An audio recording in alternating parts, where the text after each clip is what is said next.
एक ऐसा युद्ध जिसने लाखों लोगों की जिंदगी बदल दी। एक ऐसा राजा जिसके नाम से दुश्मन कांपते थे, लेकिन उसी राजा ने एक दिन अचानक अपनी तलवार नीचे रख दी। न कोई दुश्मन बचा था और न कोई युद्ध बाकी था। फिर भी उस दिन वो खुद से हार गया। ये कहानी है कलिंगा वॉर की और उस सम्राट की जिसे दुनिया अशोका के नाम से जानती है। 3री शताब्दी ईसा पूर्व में भारत में एक विशाल साम्राज्य था जिसे मौर्य एम्पायर कहा जाता था और इसका शासक था अशोक। अशोक एक बहादुर, शक्तिशाली और बेहद महत्वाकांक्षी राजा था जिसका सपना था कि पूरा भारत उसके साम्राज्य के अधीन हो जाए। उसकी सेना बहुत विशाल थी जिसमें हजारों सैनिक, घुड़सवार और युद्ध हाथी शामिल थे। युद्ध की कला में वो बहुत निपुण था और उसकी रणनीतियां इतनी मजबूत होती थीं कि कई राज्य बिना लड़ाई के ही उसके सामने झुक जाते थे। धीरे धीरे उसका साम्राज्य इतना बड़ा हो गया कि उत्तर में हिमालय से लेकर भारत के कई हिस्सों तक उसकी शक्ति फैल गई। लेकिन एक राज्य ऐसा था जिसने झुकने से साफ मना कर दिया और वो था कलिंग, जो आज के उड़ीसा के क्षेत्र में स्थित था। कलिंग एक समृद्ध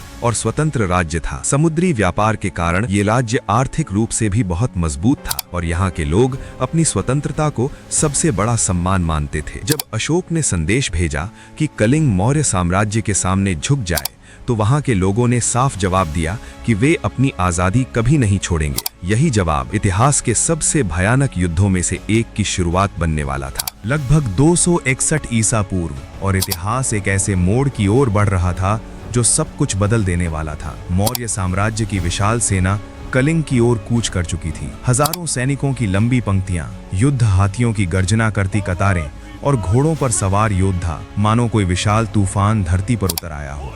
दूसरी तरफ कलिंग के लोग संख्या में कम थे, लेकिन उनके दिलों में अपनी भूमि और अपने लोगों को बचाने का अद्भुत साहस जल रहा था। जब दोनों सेनाएं आमने सामने खड़ी हुईं, तो पूरे युद्ध मैदान में एक अजीब सा तनाव छा गया, जैसे हवा भी थम गई हो। फिर अचानक युद्ध का नगाड़ा बजा और अगले ही पल तलवारों की टकराहट, भालों की चोट और युद्ध हाथियों की गर्जना से धरती कांप उठी। सैनिक एक दूसरे पर टूट पड़े।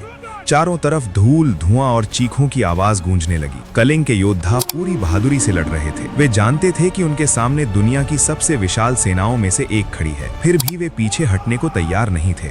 युद्ध घंटों तक चलता रहा और धीरे धीरे युद्ध का मैदान खून से भरने लगा। इतिहासकार बताते हैं कि इस भयानक युद्ध में लगभग 1 लाख लोग मारे गए और लाखों लोग घायल या कैद हो गए। ये युद्ध इतना विनाशकारी था कि पूरे कलिंग राज्य में तबाही फैल गई और अनगिनत परिवार हमेशा के लिए बिखर गए।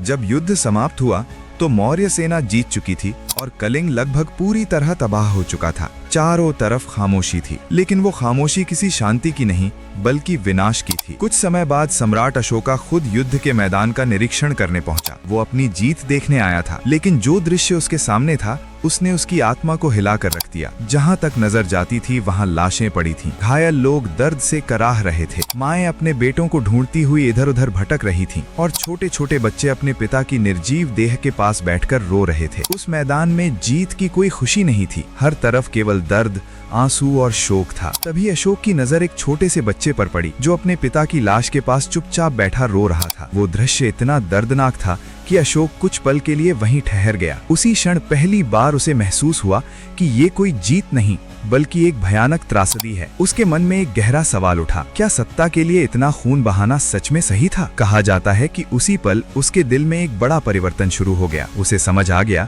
कि युद्ध केवल विनाश और दुख ही लाता है। उस दिन के बाद अशोक पहले जैसा राजा नहीं रहा। उसने फैसला किया कि अब वो तलवार से नहीं बल्कि शांति से शासन करेगा। धीरे धीरे उसने युद्ध और हिंसा से दूरी बना ली और बाद में उसने बुद्धिज्म को अपनाया। उसने अपने पूरे मौर्य एम्पायर में अहिंसा, दया और करुणा का संदेश फैलाना शुरू किया। सड़कों का निर्माण करवाया, यात्रियों के लिए विश्राम स्थल बनवाए, लोगों की भलाई के लिए अनेक कार्य किए और अपने विचारों को पत्थरों और स्तंभों पर खुदवाकर पूरे साम्राज्य में फैलाया ताकि लोग शांति और मानवता का मार्ग अपनाएं। इतिहास में बहुत से राजा हुए जिन्होंने युद्ध जीतकर प्रसिद्धि पाई, लेकिन अशोक वो सम्राट था जिसे दुनिया इसलिए याद करती है क्योंकि उसने कलिंगा युद्ध जीतने के बाद भी हिंसा छोड़कर मानवता का मार्ग चुना।